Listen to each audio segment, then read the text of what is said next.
Market లో invest చేసి మీ డబ్బులు డబుల్ చేసుకోవాలనుకుంటున్నారా? సుందరరామిరెడ్డి గారి సెమినార్ కి అటెండ్ అవ్వండి. హాయ్ అండి, welcome to Suman educational channel. నా పేరు అనురాధ. హిందీ మనము ఇదివరకు క్లాసెస్లో చాలా డిఫరెంట్ వేస్ నేర్చుకుంటున్నాము. సో ఈరోజు మన టాపిక్ వచ్చేసి పెద్దవాళ్లతో రెస్పెక్ట్గా ఎలా మాట్లాడాలి. మనం చిన్నవాళ్లతో అలాగే పెద్దవాళ్లతో మనం తెలుగులో వచ్చేసి ఎలా చెప్తాము, మీరు అని సంబోధిస్తాము. చిన్నపిల్లలకైతే నువ్వు అంటాము. సో అదే సెంటెన్స్ రూపంలో వాళ్ళతో మాట్లాడేటప్పుడు ఎలా మాట్లాడాలి, ఒక్కొక్క దాన్ని ఎలా మనము ఇప్పుడు నువ్వు అంటాము, దాన్ని హిందీలో తుమ్ అని అంటాము, మీరు ఆప్ అని అంటాము.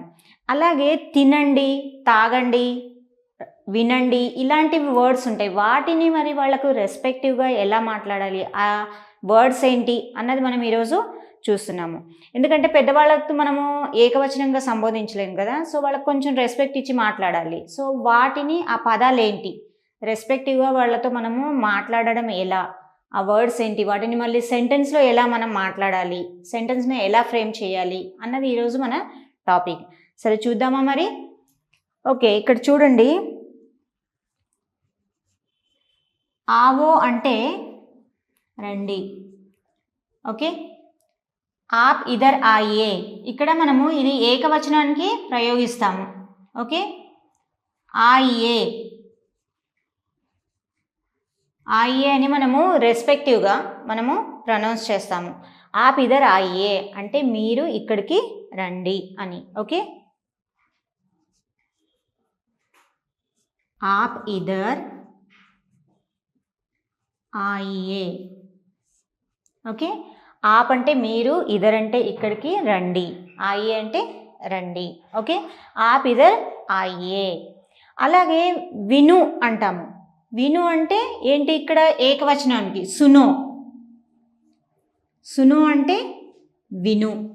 ఓకే, దాన్ని మరి మనము సింగులర్ చిన్నపిల్లలకు కానీ మెరీ బాత్ సునో అని అంటాము. మరి పెద్దవాళ్ళకి ఎలా అంటాము, అదే వర్డ్ని సునో అంటే వినండి అని మీకు కూడా తెలుసు, కానీ అది పెద్దవాళ్ళకి యూజ్ చేసేటప్పుడు నా మెరీ బాత్ సునో అని అంటే అది కొంచెం ర్యాష్గా ఉంటుంది. సో వాళ్ళకి అదే మాటని మనము రెస్పెక్టివ్గా చెప్పడానికి ఏ పదాన్ని వాడతాము, సునియే. ఏమని వాడతాము, సునియే. ఓకే, సో దీనికి సెంటెన్స్ చూడండి, మేరీ బాత్ సునో, మేరీ బాత్ సునో. మేరీ అంటే నా మాట, బాత్ మేరీ బాత్ అంటే నా మాట, సునో అంటే విను. అంటే ఇది ఎవరికి యూజ్ చేస్తున్నాం మనము, మనకన్నా చిన్న ఏజ్ వాళ్ళకు, లేదంటే మనతో ఈక్వల్ ఉన్న వాళ్ళకు మనము ఇది యూజ్ చేస్తాము. సో అదే మరి వేరే మనకన్నా పెద్దవాళ్ళు ఉంటారు, వాళ్ళకి మేరీ బాత్ సునో అని అన్నామనుకోండి, కొంచెం వాళ్ళకు హర్ట్ అవుతారు, రెస్పెక్ట్ ఇచ్చినట్టుగా ఉండదు. ఆప్ అని ఆప్ మేరీ బాత్ సునియే, ఇక్కడ మీరు నా మాట వినండి అని అలా మనము దాన్ని సంబోధిస్తాము. చూద్దామా మరి. మేరీ బాత్, బాత్ అంటే ఏంటి, మాట, సునియే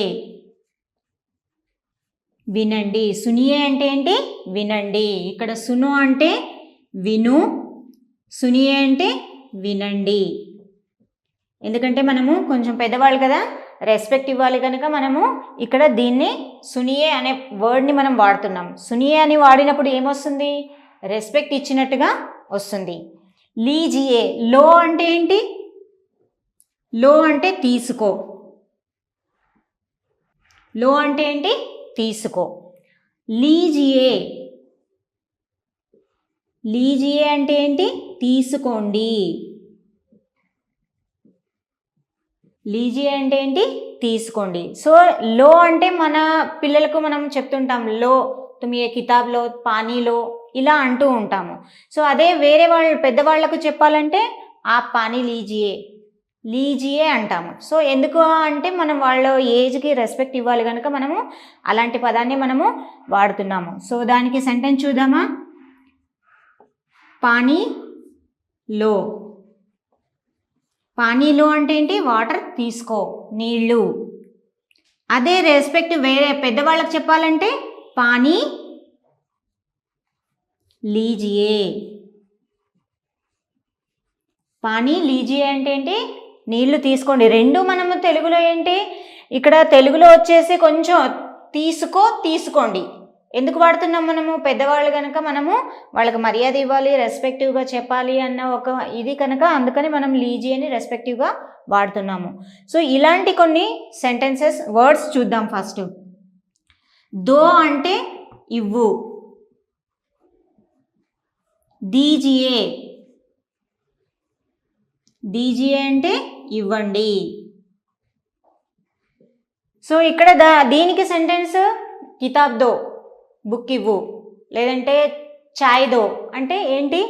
చాయ్ ఇవ్వు అని. చూడండి, చాయ్ దో అంటే ఏంటి? టీ ఇవ్వు అని. అదే పెద్దవాళ్లకు చెప్పాలి అంటే చాయ్ దీజియే. ఇలా మనము రెస్పెక్టివ్ వర్డ్స్ మనము తీసుకొని వాడుతూ ఉంటాము. సో ఇక్కడ ఆవో, ఆయియే, ఆప్ ఇదర్ ఆయియే, మీరు ఇక్కడికి రండి. మేరీ బాత్ సునో అంటే నా మాట విను. మేరీ బాత్ సునో అంటే ఏంటి? నా మాట విను. మేరీ అంటే నాది, బాత్ అంటే ఏంటి? మాట, సునో అంటే విను. ఓకే, మేరీ బాత్ సునో అంటే నా మాట విను అని. మేరీ బాత్ సునియే, ఇక్కడ రెండు సేమే, మనం ఇది ఒక్కటే మారుస్తున్నాం. ఎందుకు మారుస్తున్నాము అంటే పెద్దవాళ్ళతో మాట్లాడుతున్నాం కనుక దాన్ని ఏ వర్డ్ వాడాలో దానికోసం మనం ఇక్కడ సేమ్ వర్డ్ కాకపోతే రెస్పెక్టివ్ కోసం మనము సునియే అని మనం వాడుతున్నాము. ఓకే, పానీ అంటే వాటర్, లో అంటే తీసుకో, పానీ లో అంటే వాటర్ తీసుకో, నీళ్లు తీసుకో అని. ఇక్కడ తీసుకో అని మనం ఎవరికి చెప్తున్నాం? మనకన్నా చిన్నవాళ్లకు, లేదంటే మన ఈక్వల్ ఏజ్ వాళ్లకు మనం అది వాడుతున్నాము. పానీ లీజీ అని ఎవరికి వాడుతున్నాం? మరి పానీ అంటే మీకు తెలుసు వాటర్, లీజీ అని ఎవరికి వాడుతున్నాం? తీసుకోండి. ఎవరికి? మనము మనకన్నా కొంచెం ఏజ్లో పెద్దగా ఉన్న వాళ్ళకు మనము వాడుతున్నాము. ఇక్కడ సునియే ఉంది, చాయ్ దో, చాయ్ దో అంటే టీ ఇవ్వు అని. ఓకే, ఇది మనం ఎవరికి వాడుతున్నాము? ఇప్పుడు మీకు క్లియర్గా వచ్చింది కదా, దో అంటే ఏంటి? ఇవ్వు అని. ఓకే, దీజియే అంటే ఇవ్వండి, మనము కొంచెం పెద్దవాళ్లకు రెస్పెక్ట్ ఇవ్వాలి, అందుకని మనము ఆ పదాలను వాడుతున్నాము. బైఠో, బైఠో అంటే కూర్చోండి. బైఠియే, బైఠో అంటే కూర్చో, బైఠియే కూర్చోండి. ఇది చూడండి, కూర్చో,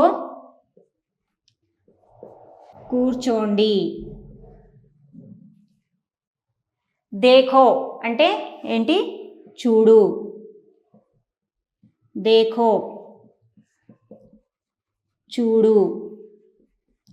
దేఖియే, దేఖియే అంటే చూడండి. మనము అమ్మ పిల్లలు మాటలు వినకపోతే దేఖియే మా మేరీ బాత్ నహీ సున్ రహా హై అని అంటాం కదా, దేఖియే అంటే రెస్పెక్ట్ ఇచ్చి మనం ఆ సెంటెన్స్ని దేఖో మా మేరీ బాత్ నహీ సున్ రహా హై అని అంటాము. కానీ కొంచెం రెస్పెక్ట్ ఇచ్చినట్టు కదా. అమ్మకు అంటే చెప్పొచ్చు, కానీ వేరే వాళ్ళు ఎవరైనా ఉన్నారనుకోండి వాళ్ళకు మనం చెప్పడానికి దేఖియే అని మనం వాడతాము. బైఠో, ఇదర్ బైఠో అంటే మనకన్నా చిన్నపిల్లలకి మనము మన ఏజ్ వాళ్ళకు ఇదర్ బైఠో అంటాము. అదే ఎవరైనా ఇంటికి వచ్చారనుకోండి వాళ్ళకి రెస్పెక్టివ్గా మాట్లాడడానికి, వాళ్ళతో కొంచెం మర్యాదగా చెప్పడానికి ఎలా వాడతాం మనము? బైఠియే అని ఇలా వాడతాము. సో ఈరోజు మన టాపిక్ వచ్చేసి ఏంటి? పెద్దవాళ్లతో రెస్పెక్ట్గా ఎలా మాట్లాడాలి, ఆ పదాలు ఏంటి, వాటిని వాక్యంలో ఎలా మార్చాలి, అవి మనము ఈరోజు చూస్తున్నాము. సో మీరు కూడా పెద్దవాళ్ళతో మాట్లాడేటప్పుడు ఈ పదాలను వాడుతూ మాట్లాడండి. కొంచెం రెస్పెక్ట్ ఇచ్చినట్టుగా ఉంటుంది, మీకు తెలుస్తుంది హిందీ వచ్చు అనే వాళ్ళకు కూడా అర్థమవుతుంది. Thank you.